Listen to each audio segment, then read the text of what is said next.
When I graduated from Mercer University in ROTC, I was a distinguished military graduate. And the branch that we had at Mercer at that time was quartermaster.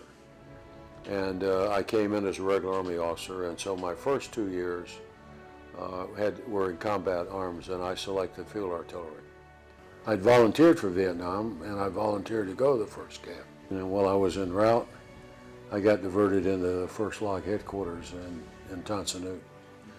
And so our job was to help oversee the buildup and also try to assist in supporting combat operations that were larger, brigade size or larger, because the infrastructure was very fragile at that time. And I think no matter what your job is, and you all want to be with the troops, wherever they are, up front with them. If it so happens you don't get that job, you do your best wherever you're assigned. When people found out that I'd been in Vietnam, even in civilian clothes, I felt that, you know, they were somewhat indifferent to me. I am extremely proud to be part of that generation. I'm extremely proud to have served with some of the bravest men and women. I never had to be in a position I had to exert great bravery, but I was surrounded by heroes and people who did, and I saw firsthand. I just think that what was portrayed back home was not what I saw on the ground at all.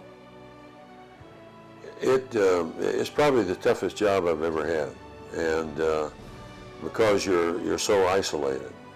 You're supposed to make decisions based on total independence and not be influenced. And the culture is one that, you know, you get a lot of rewards for the badge you find. And you don't get a lot of rewards for preventing things from happening. But I think the culture is wrong. I think the main emphasis should be prevention and education. And then, if that fails, certainly people do things wrong. They have to be accountable. The Americans are to secure the two on the west. Exposed to fire from an enemy they cannot yet see, they rock toward land. Well, it was truly a blessing and an honor to work with that generation. They are, I don't know, you can't say enough good things about what they had to do and the odds and the challenges they had. And the odds were against us.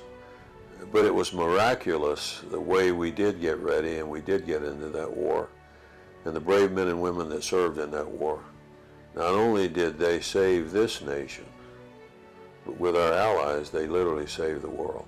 And then I helped write the plan for the 50th of Korea. And then I went to the Department of Veterans Affairs. I was asked to come back to defense. I was the director of the Center for Infrastructure Protection, Homeland Security at George Mason University in their law school.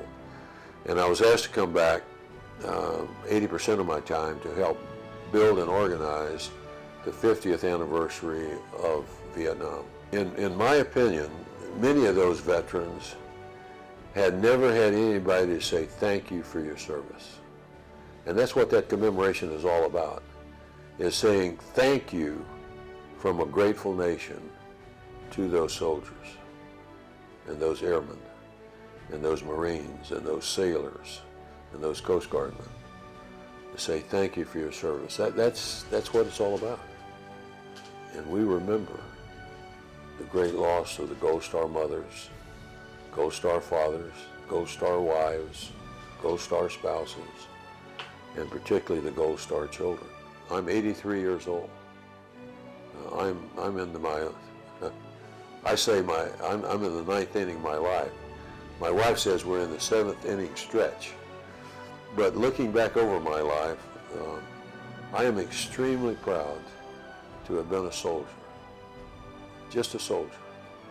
And if I had it all over to do again, if I had the opportunities, I would be a soldier again.